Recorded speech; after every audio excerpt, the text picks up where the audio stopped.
Hello friends, welcome back to my channel. Today's video is in collaboration with Roots and Refuge Farm. They are a homesteading YouTube channel that really focus on teaching you ways to be more self-sufficient, more self-sustainable, and being stewards of the earth. I've always been interested in gardening, but since finding Jess, I've really taken into the fact that I may not have the biggest space that I want, but my garden can be my classroom until I have that bigger space.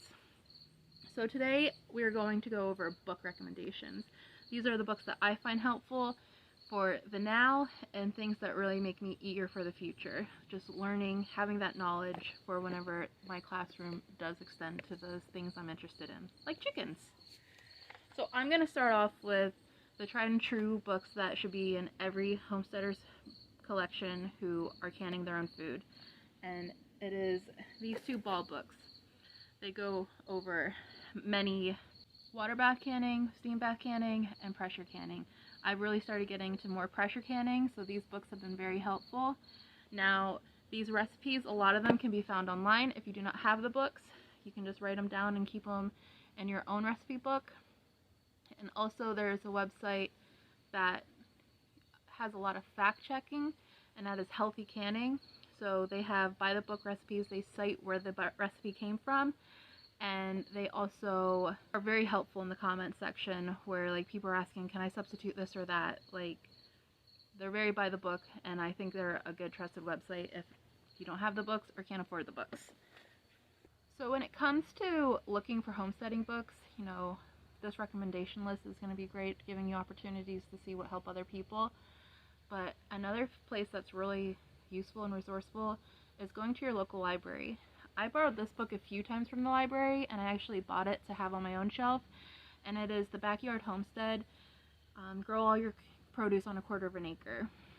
I'm not doing that currently, but you know, owning a quarter of an acre really drew me into this book, and I find it very insightful, very useful. There's actually a bunch of books from, I don't know if it's necessarily this author because it's only edited by the publisher's story. I currently don't have all my land working for me, but this book is very inspirational. It teaches you how to set up your property most efficiently, you know, letting the sun work for you, how to make your land most efficient it can be. And also offers a lot of other information, like just getting your toes wet, getting, you know, your knowledge follicles interested in other things. There's information about beekeeping in here, raising chickens. There's a chapter in here. I have no interest in brewing my own beer, but I read it. I thought it was really interesting and seemed like it could be easy, but also very time consuming. So there's a lot of useful information in here. There's some bread baking in here. There's, you know, how many pounds of grains you can grow in so many square footage, like growing your own wheat. And, you know, one day I'd like to grow my own wheat, but right now I'm not going to utilize my space that I do have for that. You know, for a book to get your toes wet, to get you more interested, you know, give you the rundown of starting your own seeds, planting your garden to the best of your property's ability, I think this is a really good book. The next book I want to talk about is The Self-Sufficient Home by Nancy Hoffman, and I borrowed this book from the library, and I also own it now. I really like this book because it's really a straightforward way to try to get you to see how you can be more self-sufficient in your own home. There are a few very interesting chapters in this book that I like. One of them is, you know, finding alternative energy sources. Obviously there's solar in here, but it goes into ones that I didn't even know could be potential options for your home, like biomass, geothermal power, hydroelectric power. Like, obviously all these aren't available to every single household, but you know, there is potential to tap into other alternative energy sources that aren't always solar. There's also an extensive chapter in here that goes into like storing your own water, you know, excess water, so in case of emergency you have this water. Gray water, using water that normally would have gone down the drain, or saving your rainwater, like things that you can do to make that something that you can actually drink in an emergency situation, which I found very helpful and useful because I want to get into, you know, reducing the fresh water I use in my garden. I want to start using rain barrels, utilizing the water that gets given to us for free and using it in the garden and creating less waste that way. there's obviously starting a garden in here. There's raising chickens in this book. How to save your own seeds to save money, things you can do to be more energy efficient. So this is a quick, easy read, which I like. Another book that I really like, this is currently the library's book, but I'm thinking about buying it for myself. It is The Essential Book of Homesteading by Ashley English. Now, this book is actually 3 different books of this author's all in one, which I find useful because I don't like having a bunch of little books. I just like the big ones. So there's a big chapter about canning, preserving. There's some recipes in here if you just wanted a more in-depth tutorial of canning your own food. But there's a chapter in here that goes into talking about chickens. So I've been reading books about chickens because I want chickens. Me and my husband were on the opposite side of the spectrums when it comes to that.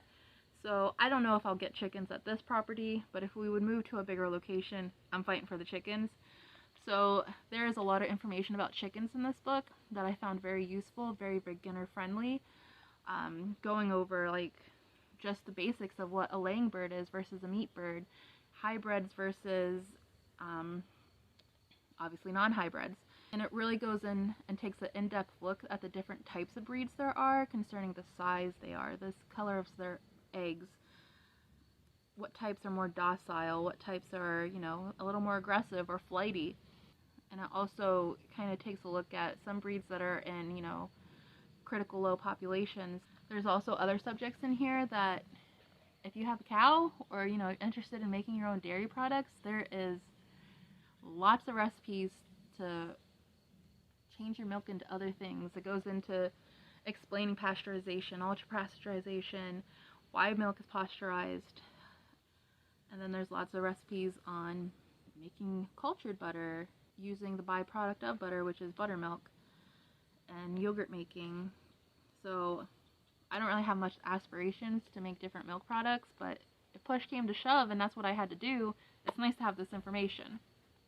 So the last book I want to talk about, it's not necessarily a gardening book, but it's a book that, you know, is really important if you want to forage or just want to be able to identify the plants that might just be growing wild in your yard and seeing like if they have nutritional benefit to you, or gotta be careful. And that is The Edible Wild Plants of Eastern Central North America. Now this might be different if you live in the western part of the world. You get a book that's more specific to you, but this is Peterson's Field Guide, and this book has many pictures, many identifying marks telling you if they're poisonous or not, what could happen if you eat them. Like, it might not be deadly, but it might make you really sick. So this book I think is very useful. I'm not a doomsayer, but if push came to shove and there's nothing that I could get in the grocery store, I guess I'm going to go into the woods and start identifying plants, right? In case of a major food scarcity, having books like this are going to be really helpful because you're going to be able to know what you can eat and what you can't eat. So having, you know, this small book could be very useful. So these are the books I recommend. These are the ones that I have on my shelf, ones that I'm going to be putting on my shelf because I recently borrowed them from the library. But there's, you know, some things I have interest in, but I don't know how to approach them. Like, I'm really interested in foraging mushrooms, but there's so many books out there, I don't know which one to pick. So if you have any recommendations for mushroom foraging, I'd love to have them. And if you have any books that you think are a must for someone who wants to raise chickens, I'd love for you to leave me a comment down below. Thank you for watching this video. Until next time, my friends.